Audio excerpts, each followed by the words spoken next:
Hello friends, அடுப்பங்கரை நம்ம வீட்டு சமையலில் இன்றைக்கி வெந்தய குழம்பு வைக்க போகிறேன். எங்கள் ஊர் ஸ்டைலில் எப்படி செய்யலான்னு பார்க்கலாம். அதில் கடாயை எடுத்து வச்சுருக்கேன். முதல்ல ஒரு மசாலா வறுத்துக்கலாம். அதுக்கு வெந்தயம், ஜீரகம்,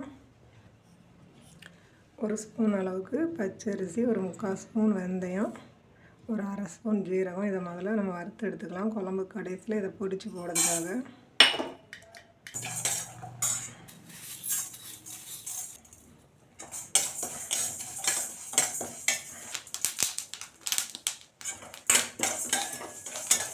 இதெல்லாம் நல்லா வறுபட்டுருச்சு. இதை ஒரு பிளேட்டுக்கு மாற்றிட்டு நம்ம குழம்பு தாளிச்சிக்கலாம். கொஞ்சம் கார குழம்புனாலே தாராளமாக ஆயில் ஊற்றிக்கணும். வெந்தய குழம்பு கொஞ்சம் தாராளமாக ஆயில் சேர்த்துக்கோங்க.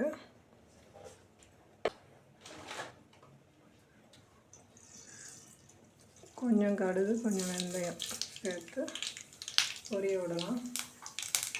சின்ன வெங்காயம் இது மாதிரி பொரிச்சு வச்சுருக்கேன். ஒரு 200 கிராம் அளவுக்கு கொஞ்சம் சேர்த்துருக்கோம்.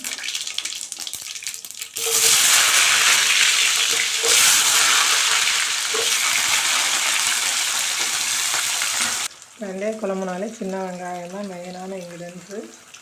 இப்போ அதில் ஒரு சின்ன பூண்டை நான் உரித்து சேர்த்துக்கிறேன். ஒரு கொத்து கருவேப்பிலை. வெங்காயம் ரொம்ப வதங்கணும்லாம் தேவையில்லை, நம்ம லைட்டாக வதங்கினாலே போதும். இதில் ஒரு சின்ன தக்காளி 2 பொடியாக கட் பண்ணி வச்சுருக்கேன். இதை சேர்த்துக்கலாம்.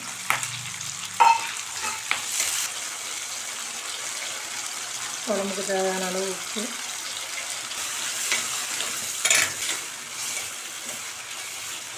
வீட்டில் எதுவுமே குழம்பு வைக்கிறதுக்கு இல்லை அப்படின்னு நினைக்கிற டைமில் நம்ம இந்த வெங்காயம் தக்காளி இருந்தாலே போதும். இந்த குழம்பு செஞ்சிடலாம், சூப்பராக இருக்கும்.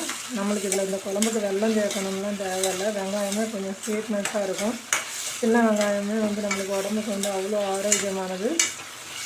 இது மாதிரி குழம்பு செஞ்சு நல்லா சுட வச்சு மறுநாள் வரைக்கும் சாப்பிட சூப்பராக இருக்கும்.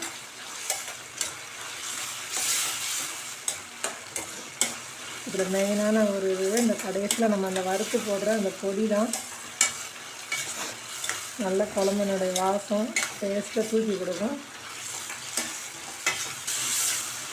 இப்போ தக்காளி நல்லா வதங்கிடுச்சு. நம்ம இதில் மசாலா சேர்த்துக்கலாம். கொஞ்சமாக மஞ்சள், கொஞ்சம் பெருங்காயத்தூள், குழம்பு மிளகாத்தூள் ஒரு 3 ஸ்பூன் நான் சேர்த்துக்கிறேன். உங்கள்கிட்ட குழம்பு மிளகாத்தூள்னா தனியாத்தூளும் வெறும் மிளகாத்தூளும் சேர்த்துக்கோங்க.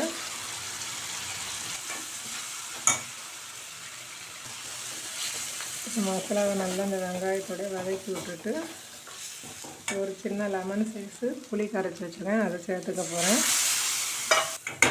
உங்களுக்கு எவ்வளோ திக்னஸ் தேவையோ அந்த அளவுக்கு நீங்கள் தண்ணி சேர்த்துக்கோங்க. நாங்கள் எங்கள் ஊர் சைடு எல்லா குழம்புக்குமே தேங்காய் சேர்ப்போம். அதனால் நான் 2 துண்டு தேங்காவை இது மாதிரி முத்தலாக இருந்ததுனால பாலாக எடுத்து வச்சுருக்கேன், சேர்த்துக்கிறேன். நீங்கள் தேங்காய் வேணான்னா ஸ்கிப் பண்ணிக்கோங்க. இந்த ஸ்டேஜில் உப்பு உரப்பெல்லாம் செக் பண்ணிவிட்டு ஒரு 10 நிமிஷம் கொதிக்க விடலாம். அடுப்பை மீடியமில் வச்சு. இப்போது வெந்தய குழம்பு எப்படி ரெடியாக இருக்குன்னு பார்க்கலாம். இப்போ நல்லா ரெடி ஆகிடுச்சு. நம்ம இந்த ஸ்டேஜில் நம்ம இந்த வறுத்து வச்சுருக்கிற பவுடரை போட்டு ஒரு 2 நிமிஷம் மூடி வச்சு ஆஃப் பண்ணிடலாம்.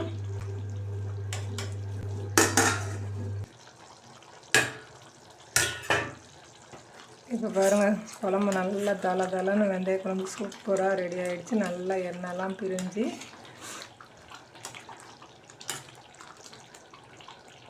இது மாதிரி நீங்களும் செய்து பார்த்துட்டு எப்படி இருக்குன்னு கமெண்ட் பண்ணுங்கள். உங்கள் ஃப்ரெண்ட்ஸோட ஷேர் பண்ணுங்கள்.